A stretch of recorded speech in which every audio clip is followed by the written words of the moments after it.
Je suis Laurens van den Akker, directeur design du groupe Renault depuis 2009. Quand j'ai commencé, c'était très important de communiquer la valeur de Renault dans le design. Et parce que Renault est une marque humaine, je voulais absolument commencer avec l'esprit de voiture à vivre, parce que c'est ça qui raconte un peu l'histoire de Renault.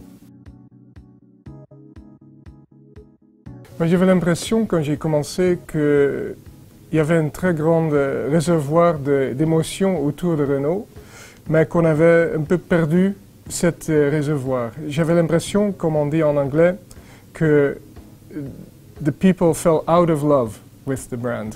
Je ne sais pas comment traduire ça en français, ils tombaient désamoureux de la marque. Et pour moi, c'était incontournable de commencer avec faire tomber amoureux des gens de Renault. Il fallait absolument commencer avec amour. Alors c'est la raison pour laquelle on a fait une voiture concept car Renault Désir, une voiture pour deux personnes, passionnelles, une voiture rouge passion, et on l'a montrée à Paris au Mondial 2010, dans la ville la plus amoureuse du monde. On essaie de faire des voitures pour chaque étape de la vie. Et c'est là où le cycle de la vie commence, parce que ça commence avec tomber amoureux. Alors, ça pourrait être des voitures sportives, coup de cœur, comme une Twingo 1, une Alpine, ou aussi une Clio 4. Puis, on explore le monde en deux.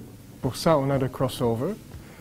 Puis, si tout va bien, on fonde une famille, le monospace, la voiture familiale. Il faut travailler, la voiture utilitaire. On veut jouer, loisir, avec des voitures un peu de fun, de sport, comme Renault Sport. Et finalement, on atteint la sagesse, la voiture électrique, expérientielle, aussi des voitures innovateurs, trendsetters comme la Nouvelle Espace. On a une équipe design assez large, presque 500 personnes, 30 nationalités. On a presque 400 personnes ici à Paris, parce qu'ici c'est le siège naturellement au Technocentre. En plus, on a 4 studios de design à Sao Paulo, Brésil, Mumbai, Inde, Séoul, Corée et Bucarest en Roumanie. Mais comme directeur de design, j'interviens au moment de tous les jalons importants. Ça veut dire au début, kick-off, qu'on fait avec product planning, les gens qui savent les besoins de l'avenir de nos clients. L'ingénierie qui dit, dans cette boîte, il faut dessiner une voiture, et puis le design, naturellement, avec les stratégies, qu'est-ce qu'on veut raconter avec ces voitures. Pour moi, Renault, c'est une marque féminine. Beaucoup de voitures sportives, en fait, sont féminines. Je cherche la sensualité, et c'est pas étrange d'être une marque féminine. C'est vrai que la femme joue un rôle important, pas que dans la voiture, mais aussi dans le choix de la voiture. Et je pense qu'on espère, comme tout le monde, de pouvoir embaucher plus de femmes, d'attirer plus de femmes que jamais pour dessiner la voiture. Alors la nouvelle Twingo, c'est naturellement une voiture qui doit couvrir un spectre très large. On aura des clients qui aiment la voiture, qui aiment la passion. Il y a aussi des gens qui aiment le design. Il y a des gens aussi qui veulent juste le transport.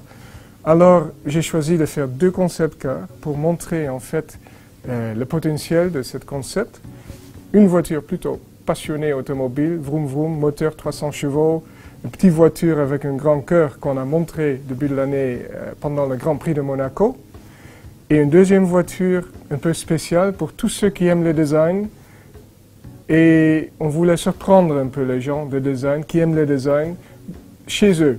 Alors on est allé au salon de Milan, salon de l'immobilier, avec une designer très connue, Roslove Grove, et on l'avait demandé de nous redessiner la voiture. Alors on l'a laissé faire, et je pense que quand on regarde Twinset, on a une voiture vraiment extraordinaire, qui sort un peu de l'eau, qui était un bleu mat satin, inspiré par Yves Klein, le fameux peintre, et avec un intérieur simple, très léger, très épuré.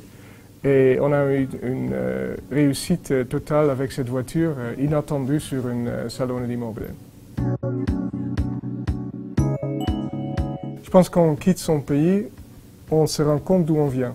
Quand j'ai quitté les Pays-Bas pour aller en Italie, je me suis rendu compte que j'étais hollandais. Quand j'ai quitté l'Europe pour aller aux États-Unis, je me suis rendu compte que j'étais européen. Et quand j'ai quitté les États-Unis pour aller au Japon, je me suis rendu compte que j'étais occidental. Alors, dans ce sens-là, revenir en France, c'était facile d'un côté, parce que je suis chez moi, finalement. Mais je suis étonné par l'individualité et la force de la créativité et la volonté d'innover en France. Et pour un designer, ça c'est presque un rêve. Si je suis anticonformiste, c'est presque une façon professionnelle d'être anticonformiste. Je pense que chaque designer doit être un peu anticonformiste. Mais pour réussir, on ne peut pas être que anticonformiste. Alors je dirais, je suis anticonformiste partiellement.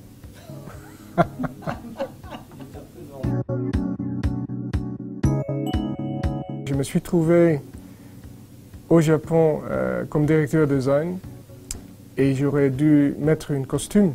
Et je me suis regardé dans le miroir et tout d'un coup, je voyais mon père. Et je me suis dit, j'ai 40 ans, il faut que je porte un costume pour le reste de ma vie. Je veux avoir une touche de jeunesse, une touche de personnalité. Et je me suis dit, j'ai toujours aimé les sneakers. Alors j'ai commencé à mettre des trainers pour me faire plaisir et j'ai jamais laissé. Disons que quand j'étais jeune, mon père est architecte et aussi mon frère. Ils m'ont toujours amené en Finlande, en Scandinavie, pour aller visiter tous les immeubles de Alvar Aalto. Alors j'ai toujours un petit faible pour Alvar Aalto. Je pense que maintenant je suis plus influencé par ce qui se passe en Hollande, parce qu'on a des architectes comme Remco Olaas qui sont incroyables. Et dans ce sens-là, je suis assez patriote, disons. Je vois qu'il y a une grande tendance de design, de modernité en Pays-Bas. Avec l'équipe design, naturellement, on est en train de faire notre collection dans la rue. Alors j'ai la meilleure façon de communiquer ce qu'on pense et ce qu'on veut communiquer avec la voiture. Puis j'ai découvert que Renault a déjà une collection d'art très connue, avec Anne Hendry qui s'en occupe.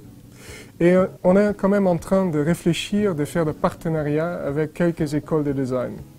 Alors on fait naturellement des sponsorships avec des écoles de design, même les écoles de design plus récentes, comme par exemple l'école de design en Nice, c'est une école de design de sustainability. Et on est en train de signer un partenariat aussi avec Strat College pour travailler plus ensemble, pour mieux accompagner les étudiants, pour mieux former les étudiants et de donner aux étudiants des expériences de travail qu'on ne peut pas avoir sans ça. Très positif, naturellement. Les valeurs de Renault sont très bien pour l'avenir, très pertinentes. Je pense aussi qu'avec l'envie toujours d'innover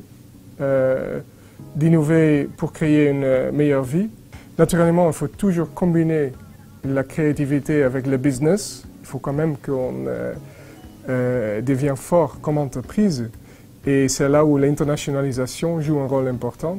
Et là, on a fait des efforts et des progrès énormes dans les dernières années. On est maintenant 50%, 50-50 Europe internationale et ça a l'air de croître. Et naturellement, avec la porte qui s'est ouverte en Chine pour nous, il y a plutôt un bon espoir pour l'avenir.